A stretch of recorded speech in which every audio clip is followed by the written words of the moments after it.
السلام عليكم ورحمة الله تعالى وبركاته، والصلاة والسلام على سيدنا محمد وعلى آله وصحبه أجمعين. مرحبا بكم أحبائي الأعزاء في هذه الحلقة الجديدة تاع اليوم. هذه الحلقة هذه اللي غنشارك معكم فيها وصفة طبيعية وفعالة لعلاج التهاب الحلق ومنع التهيج ديالو عند الإصابة بالسعال أو الإصابة بالزكام. لهاد الحالة هذه اللي كيعانيو منها الناس فاش كيتصابوا بالزكام او السعال، كيكون عندهم الحلق في واحد الحاله يعني تاع الالتهاب والتهيج. هاد الوصفه هذه هي وصفه فعاله كتعطي النتيجه ديالها فوريه.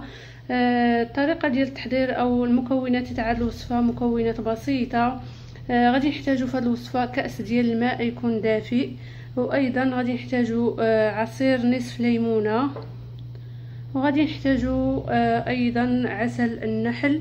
اللي ما بغاش يستعمل عصير ليمون يمكن له يستعمل الماء الدافئ والعسل، فهو كافي لعلاج هذه الالتهابات هذه. الطريقه ديال التحضير ديال هذه الوصفه، غادي ناخذ كاس، يمكن لكم تاخذوا كاس صغير ديال الماء الدافئ ونضيفوا فيه ملعقه ديال العسل الطبيعي.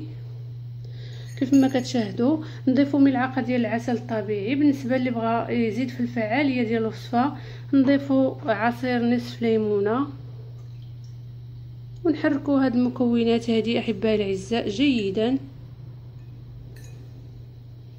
حتى تنحصلوا على خليط متجانس، يعني اما فاش يذوب لينا العسل ويتخلط لينا العسل مع الليمون والماء الدافئ ونشربوا. كيف ما قلت لكم يمكن لكم تستعملوا كاس صغير ديال الشاي، فهو كافي لهاد الوصفه هذه. ويمكن لينا نعملوا هاد الوصفه هذه مره الى مرتين على حسب الحاله وعلى حسب حده الحاله. هاد الوصفه هذه احبائي الاعزاء اللي ما كيستغش يعني ما كيبغيش مذاق الليمون يمكن له يحتفظ داير بالعسل والماء الدافئ، فهما كافيان لعلاج هذا الالتهاب هذا. اما بالنسبه اللي بغى يزيد الليمون عصير الليمون فهو حتى هو فعال جدا ومطهر بالنسبه للمسالك ديال التنفس ديالنا.